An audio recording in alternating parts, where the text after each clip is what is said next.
Thank you very much, Mr. Chairman. Thanks for convening this hearing. Thank you for your testimony today. Let me first just associate myself with the remarks of the chairman and Senator Cardin and others. This is obviously a crisis, one that requires active U.S. leadership. I understand the difficult question regarding the pressure points on Azerbaijan, but at this point, I think you have to put all possible tools on the table because gentle diplomacy does not seem to be working.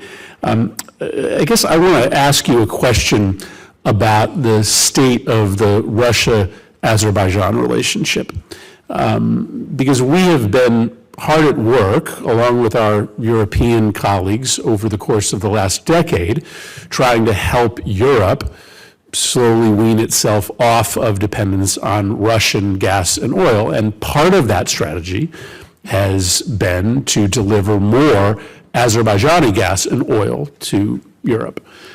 We think that that's a more responsible choice. I think we now have to question whether or not that premise stands, and it is interesting that Russia is making these new overtures to Azerbaijan because it sees that their energy products are going to matter more to Europe, and to the extent that Russia and Azerbaijan can link up on national security policy, then the leverage that Russia is losing, it perhaps could gain back. And so what are the implications for the U.S. and for Europe as Azerbaijan and Russia draw closer? What's the nature of that relationship? And did we perhaps make the wrong bet by moving more Azerbaijani resources into Europe? Could we come back, and could Europe come back to ultimately regret that decision? Thank you for that question. The relationship between Azerbaijan, Armenia, Georgia, everybody else in the region with Russia is dictated by geography and history. And it's not just the history of a few years in the Soviet years, it's generations and centuries here. We are working hard to rebalance that in our favor.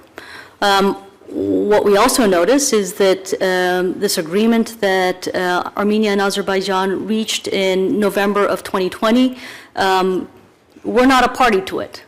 And that agreement calls for the Russians to provide peacekeepers to enforce the terms of that agreement. I think it's fair to say that the Russians haven't delivered. And that's part of the reason why you're seeing the Armenians beginning to question that relationship. On the broader issue of energy, that's an urgent need. All of the countries in Europe and around the world, I would say, have concluded that it is not a good idea to be sole source to Russia for their energy needs. We have had an effective period of work with the Azerbaijanis in helping them to double the amount of gas that they will be bringing to Europe by the year 2027, from about 10 to about 20 BCM.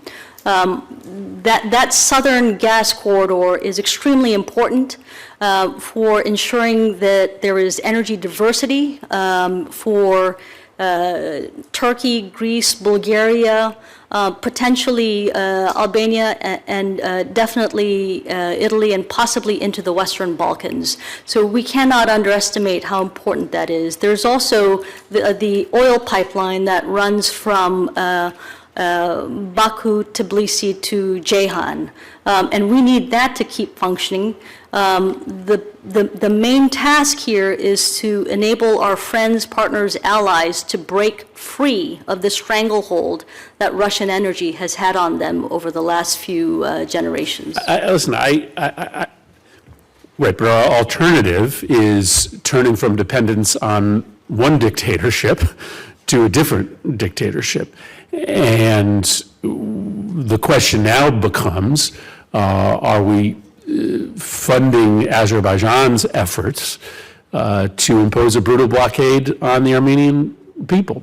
And so again, I think it underscores the importance of the ultimate goal, which is to break the United States and Europe free of dependence on oil and gas, period, stop, because there seem to be no great choices in the region. I do appreciate the leadership that Secretary Blinken has shown here. I think it is important that we're playing a central role here, and I'm glad to have this update. We hope to stay in close touch. Thank you, Mr. Chairman. So, Senator, I'd like to just foot stomp one point that you made about energy diversity, source, routes, and that means that we don't want our friends, allies, and partners to be single sourced to any country or to any type or any route.